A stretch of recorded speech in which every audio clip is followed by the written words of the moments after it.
త్యాగరాజస్వామి 5వ తరం గురు సంపద నాకు దక్కిన అదృష్టమని మంగళంపల్లి బాలమురళీకృష్ణ గర్వపడ్డారు సంవత్సరాల కిందట నేను సంపాదకత్వం వహించిన సురభి పత్రిక ఇంటర్వ్యూలో. మానాంబుత్సావిడి ఆకుమళ్ల వెంకట సుబ్బయ్య తమ గురువులు పారుపల్లి రామకృష్ణ పంతులు గారికి సంగీత భిక్ష పెట్టారు. అంతకుముందు మరీ చిన్నతనంలో తండ్రి పట్టాభిరామయ్య ఏకైక సంతానంగా ప్రతి రాత్రి పక్కనే పడుకుని ఆయన చెప్పే సరళీస్వరాలు, జంట స్వరాలు, వర్ణాలు అన్నీ జ్ఞాపకం చేసుకున్నారు కిందటి జన్మ వైభవాన్ని. 7వ ఏట గురువు ఉంటే మంచిదని తండ్రి పారుపల్లి రామకృష్ణయ్య పంతులు గారి దగ్గరికి తీసుకెళ్లారు. ఏది నీకు వచ్చిన పాట ఒకటి పాడు అన్నారు. ఆయన పాడారు. వీడిని ఇంట్లో దింపి మధ్యాహ్నం రమ్మన్నారు. ఆయన వస్తే వీడికి చెప్పవలసిందేం లేదు, వచ్చినవి మననం చేసుకోవడమే అన్నారట గత జన్మ సంపదని గుర్తుపెట్టిన గురువు గారు. 1939 జూలై 6న మొదటి కచేరీ. సభలో నాన్నగారు, గురువుగారు ఉన్నారు. 9 నుంచి 1 గంట సాగాలి. 10:30 సాగుతోంది. అప్పుడు గురువుగారు వేదిక మీదకి వచ్చి కుర్రాడిని ఎత్తుకుని ఇంటికి తీసుకెళ్లి దిష్టి తీయమన్నారు. తర్వాత ముసునూరి సూర్యనారాయణ భాగవతారికి హరికథ చెప్పాలి. చెప్పలేనని ఆయన వేదిక దిగిపోయారు. పట్టాభిరామయ్య గారు మురళి వాయించేవారు. కొడుక్కి మురళీకృష్ణ అని పేరు పెట్టుకున్నారు. ముసునూరు సూర్యనారాయణ భాగవతారు పేరులో బాల కలిపారు ఆ రోజు. ఆ విధంగా బాలమురళీకృష్ణ అయ్యారు. తర్వాత 26లో దిగ్దంతుల ముందు అలవోకగా పాడే కుర్రాడిని చూసి అబ్బురపడి వీణ ధనమ్మ ఎత్తుకొని తనతో తీసుకుపోయి దిష్టి తీసిందంటారు. వారి ఇంటి ఎదుట సత్రంలో వారి గురువుగారి ఆధ్యాత్మిక గురువు విమలానంద భారతీస్వామి విడిచేశారు. చాతుర్మాస దీక్ష చేస్తున్నారు. బాలమురళి కబురు పంపించారు. ఓ మాట చెప్తావా, త్యాగరాజుకి ముందు సంగీతం ఎలా ఉండేదంటావన్నారు. ఒక క్రమబద్ధమైన ధోరణిలో లేదన్నారు. ఆయన ఇదివరకు అన్నాడు, చెయ్యంది చెయ్యలేనిది చేశారు, చరిత్రలో మిగిలారు, ఆ పని నువ్వు చెయ్యన్నారు. అప్పుడు ఆయనకు 16. మరో 2 ఏళ్లలో 76 మేళకర్త రాగాల్లో కృతులు చేశారు. అది అప్పటికి ఇప్పటికీ అపూర్వం, అనితర సాధ్యం. ఆయన జీవితం అంతా అనితర సాధ్యమైన సంగీతాన్ని ఆరాధించారు. బహుశా ఆయన గొంతులో పలకని గమకము, రవసంగతి లేదేమో. ఎప్పుడూ విన్న కీర్తనని వింటున్నా మరి ఏదో కొత్త మర్యాద, దీవలక్షణం పలుకుతుంది.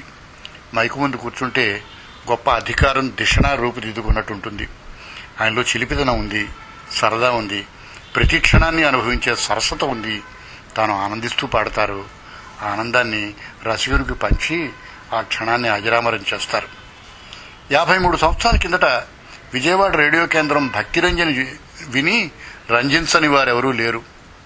జాతీయ స్థాయిలో ఆ కార్యక్రమం పరిమళించింది.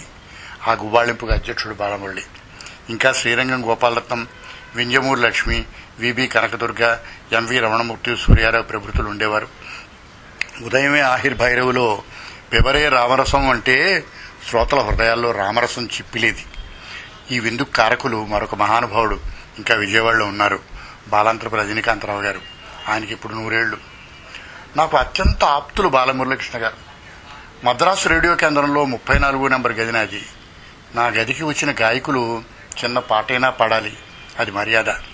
బాలమురళీకృష్ణ సాంప్రదాయాన్ని కాపాడేవారు. నాకు కాలు చెయ్యి విరిగి రాయపేట ఆసుపత్రిలో ఉంటే వచ్చి ఆ పని చేసి వెళ్లారు. నా జుజుమురా కథని చిన్న చిత్రంగా చేయాలని తలంపు ఉండేది. నేను చేస్తే మీరు దానికి సంగీత దర్శకత్వం వహించాలన్నాను. అలాగేనన్నారు.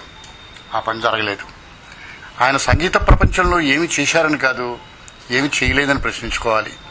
భీమ్సేన్ జోషి, అజయ్ చక్రవర్తి వంటి వారితో జుగల్బందీకి శ్రీకారం చుట్టారు. అవి అపూర్వమైన కచేరీలు. సర్వశ్రీ, మహతి వంటి కొత్త రాగాలను సృష్టించారు. ఇక సంగీత రచనలో ఆయనే సాటి. నాటలో అమ్మ వర్ణం ఉంటే పులకించిపోతాను. రామప్రియ మరో కళాఖండం.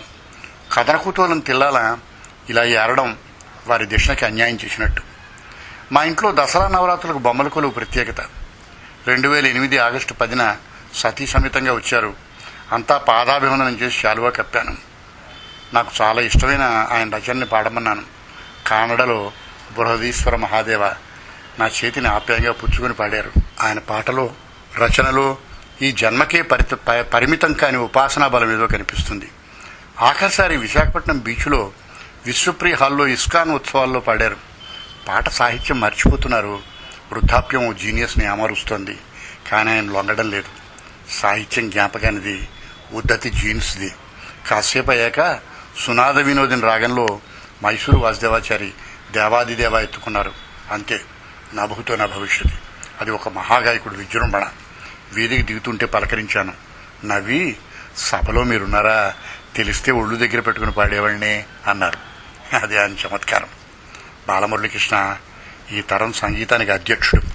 ఏ తరంలోనైనా కనిపించని అరుదైన గంధర్వుడు. A complete musical genius.